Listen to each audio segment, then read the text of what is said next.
you, Lindsay. That's very nice. And the film was definitely a hard act to follow, so I will do my best. And it's nice to see the out-of-school initiative featured there, along with all the other kinds of programs. And I'll have to tell you, those teens are just pretty amazing. It's nice to see the next generation is getting well-schooled and exposed to all this wonderful work that we all do. So I would like to commend SV2 on its 12th anniversary, and I'm really delighted to be here to celebrate with you, along with Ash McNeely, who is the executive director of the Sandtail Foundation. And I'm here also to congratulate my dear friend and fellow adventurer in the world of philanthropy, Laura Arriaga Andreessen, for her great vision and her tenacity and her commitment that got SV2 to where it is today. Yes.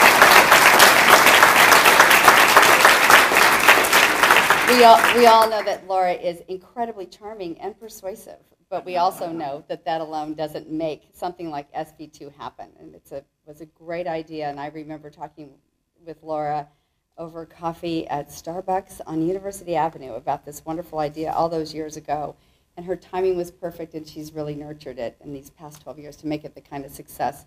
So it's wonderful to see a room full of committed philanthropists, and to know that the idea is spreading, and all of the work that SV2 is doing is just so remarkable.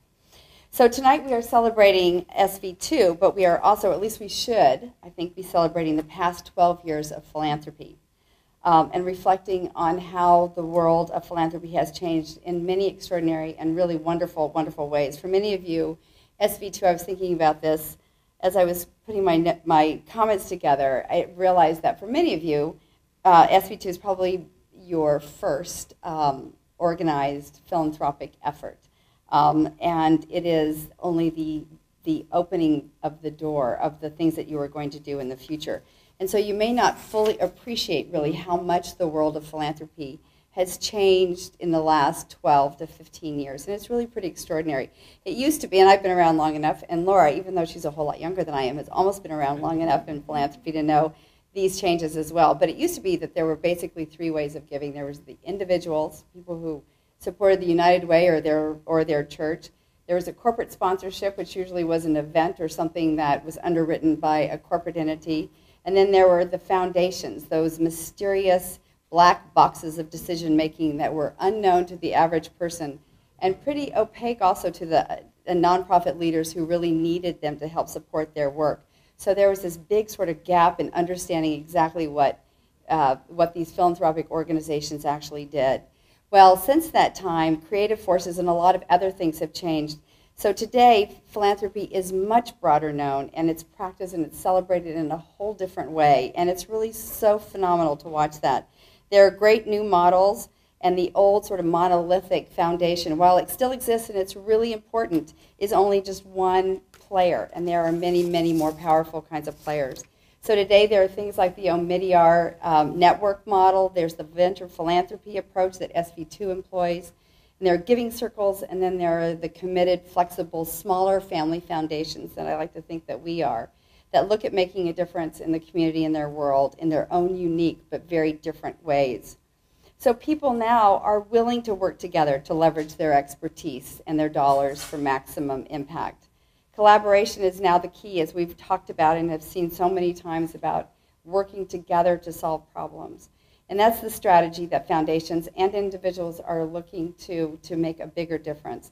So you all are key to that, key participants in that, and never estimate the power that you have in doing that. And you can see how the power of one is transformed into the power of many by the coming together of partners over a particular issue or a particular organization. So you should definitely keep up this wonderful model because it is working. The other example of collaboration, of course, is what has been portrayed in the movie and what Lindsay described, and that is the collaboration between the Sandtail Foundation and the Packard Foundation and SV2. And actually it started just as a germ of an idea. Ash was exactly right. We were invited to come to SV2's Friday lunch and sort of talk about what the Sandtail Foundation does, and we were at that point talking about an issue that was near and dear to our heart, which is how could we continue to do the work that we do and fund our organizations that we have historically funded, yet do something that was that was a new initiative, something that would require a lot of work, a lot of new thinking. How are we going to find the time to do that? So we decided to bring that to this group without thinking we would do it together, but just to sort of expose a struggle that we were having, and maybe people would have some suggestions. And it would provide a much more interesting conversation than just these are the kinds of things that we do. And so we did, and we had this great conversation, these nice ideas. And then conversation continued, and I remember Lindsay and Laura said, you know what, we'd like to do that with you. And we thought, well, that's really very cool, and talked about that. And the next thing we knew, we were talking to Packard Foundation. They said, well, we'd like to do that with you. And 3 very, very different organizations with different kinds of thoughts about how to go about it. But it's been a wonderful, wonderful process because we're all committed to the idea of how to help this community serve middle and high school students better who want to go to college and who want to stay in college. And that's what we're doing. So stay tuned. It's just beginning, but we're all very, very excited about it.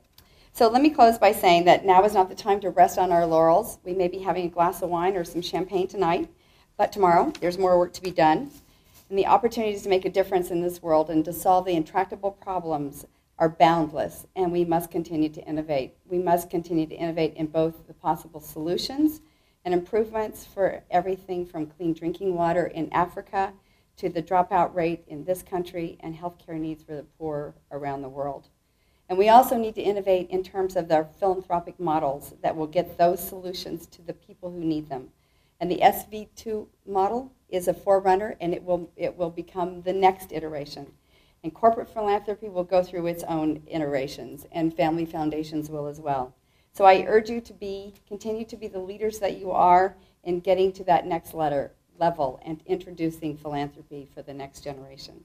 So thank you for all of you that you do, partners of SV2, and congratulations to all of you.